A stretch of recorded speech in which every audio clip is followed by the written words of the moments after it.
مشرکین مکہ سے جب پوچھا جاتا ہے کہ کیوں اللہ کے علاوہ اوروں کی عبادت کرتے ہو، یہ لات منات عزا نیلا، یہ ان کی نذرانے حاضریاں، ان کے چراغاں، ان پہ جا کے چادریں چڑھانا، دھمال ڈالنا، قوالیاں کرنا، وہاں جا کے پیش رہنا، اپنے آپ کو پیش کر دینا، کیوں؟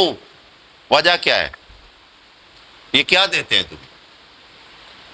عبادت کر رہے ہو ان کی، یہ تمہارے رب ہیں؟ وہ کہتے ہیں نہیں نہیں نہیں نہیں، یہ رب نہیں ہے، ما نعبدہم، ہم ان کی عبادت بھی نہیں کرتے۔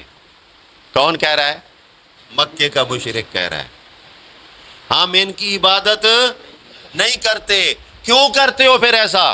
وہ کہتے ہیں الا لیقربونا الی اللہ زلفیٰ، ہم اللہ کا قرب حاصل کرنے کے لیے ان کی درگاہ پہ حاضر ہوتے ہیں، جب یہ خوش ہوتے ہیں تو اللہ بھی خوش ہو جاتا ہے۔ کس کا عقیدہ ہے؟ مکے کا مشرک، جس نے محمد رسول اللہ صلی اللہ علیہ وسلم کے ساتھ عداوت کی، دشمنی کی، پیارے رسول کو ہجرت پہ مجبور کیا۔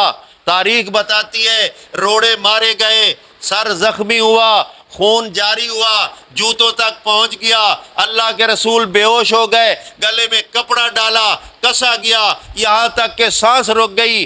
اگر نماز پڑھ رہے ہیں اونٹ کی اوجری ڈالی گئی، اگر جا رہے ہیں تو اوپر کوڑا کرکٹ ڈالا گیا۔ یہ ان لوگوں نے کہا ہے جو پیغمبر کے دشمن، توحید کے دشمن، قرآن کے دشمن، لیکن وہ کہہ کیا رہے ہیں؟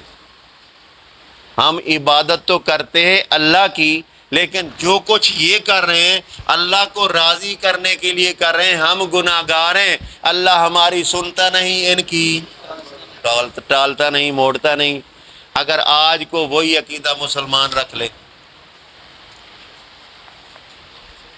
ہاں بھائی، مشرک ہوگا کہ نہیں؟